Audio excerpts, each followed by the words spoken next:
Hi everyone, I just wanted to do a bit of a video to show the process that I go through to convert all of these bottle caps that I have and I am recycling into these beautiful, bright, shiny rings.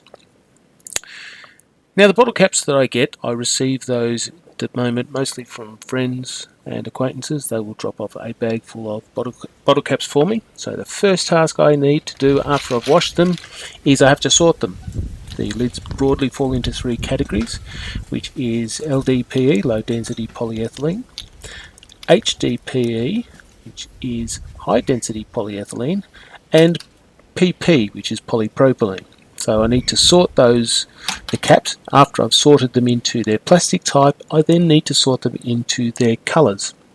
So you can see here I've sorted the white, green, yellow, brown, black, and there's a bucket with the clear lids, and they will then be shredded. So these ones are ready for shredding.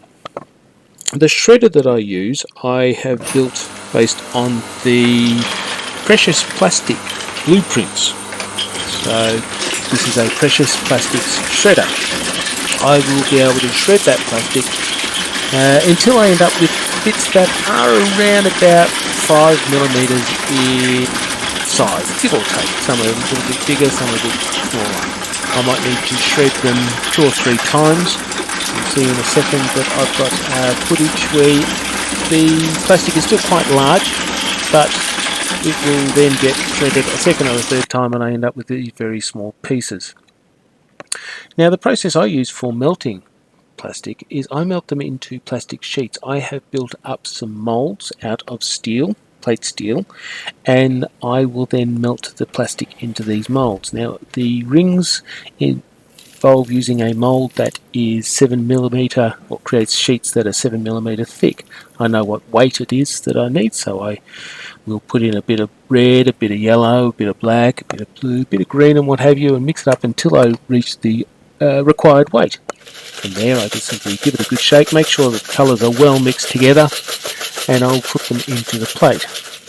Now the way the mould works, there's 2 parts to it. One part, the part where I put the plastic, has a depression in it. In this instance it is 10mm deep. The plastic is placed into that and spread out so that it's evenly covering the area. That black in the background that the plastic is sitting on is basically barbecue Teflon. You can use it on your barbecue to stop things sticking.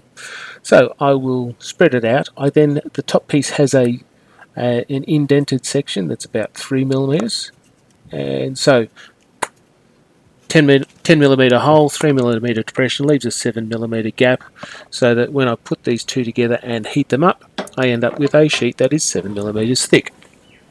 The heating is done with a heat press, so I will simply put the plate in the heat press, press it down and let it sit there until the plastic has fully melted.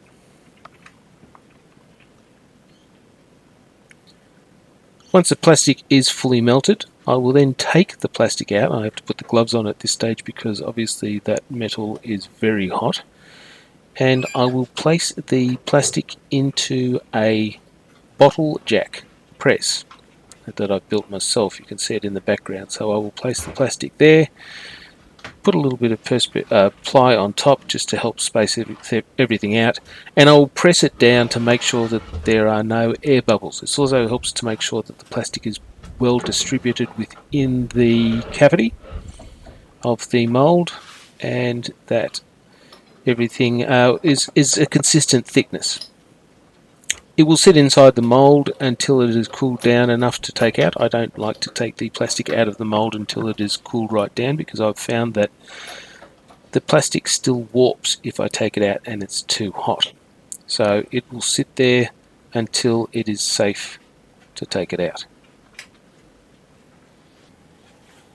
The most exciting part of melting plastic is the removal of the plastic from the mould, or at least I find that is.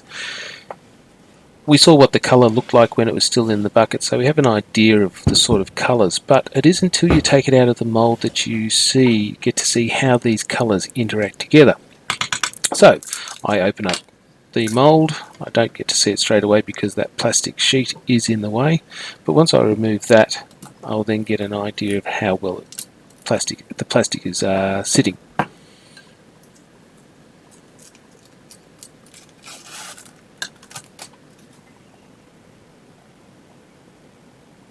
So once I have the plastic out of the mould and I have these sheets of plastic, I can then start to cut things out. Now the way I cut things out is I use what's called a CNC mill. CNC stands for computer numerically controlled. It is a router that will cut based on parameters that I set on my computer. So I can send a message to the computer, and this you can see is the router. Now that will cut to within 1,000th of a millimetre, and I use that to cut out the basic ring shape. At the end of the process, once that is finished, I end up with a basic shape, not quite finished yet, but certainly we're starting to see the end product. It is very rough at this stage, and so naturally I now take it down for polishing and finishing up.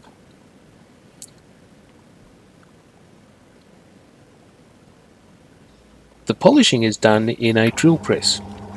I have created little jigs for doing for finishing up the plastic, and I will move my arms out in a second. As I was doing this, I suddenly remembered, oh that's right, I'm filming this, so I had to come at it from a different angle, so forgive my forearms for a second. Here we go. And what I do is I start off with 80 grit sandpaper, and I progress the sandpaper through from 80 grit all the way through to 2000 grit. So it goes 180, then I go 120, 240, then 600 I think, then 1200, and finally 2000.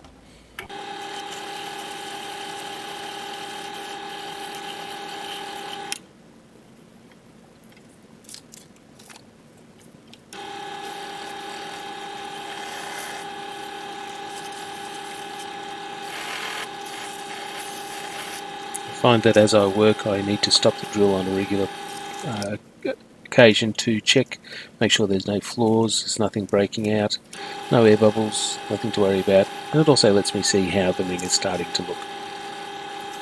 By the time I get to using the 2000 grit, the ring is pretty much in shape and is nice and smooth.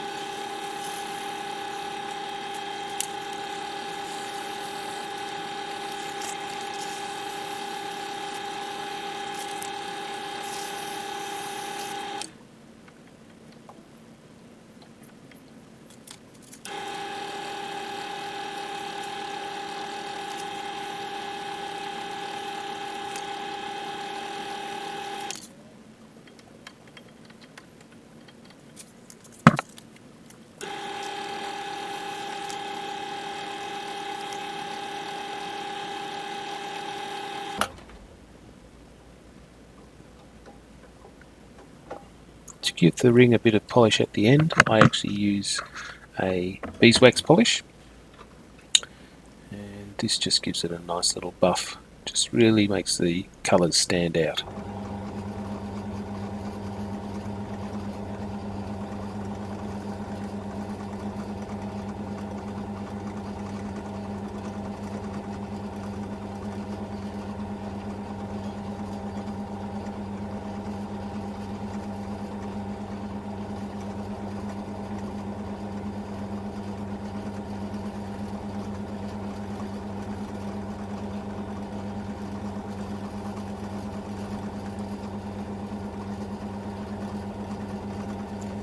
After I've finished the outside of the ring, there is only one side that still needs to be completed, which is the inside of the ring.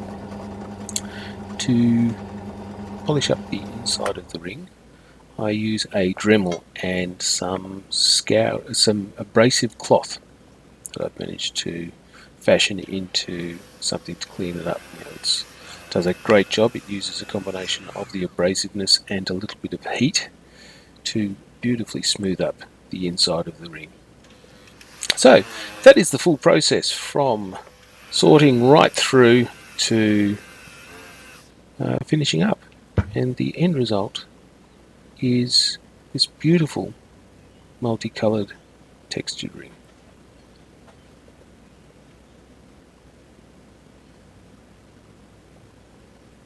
Thanks for watching.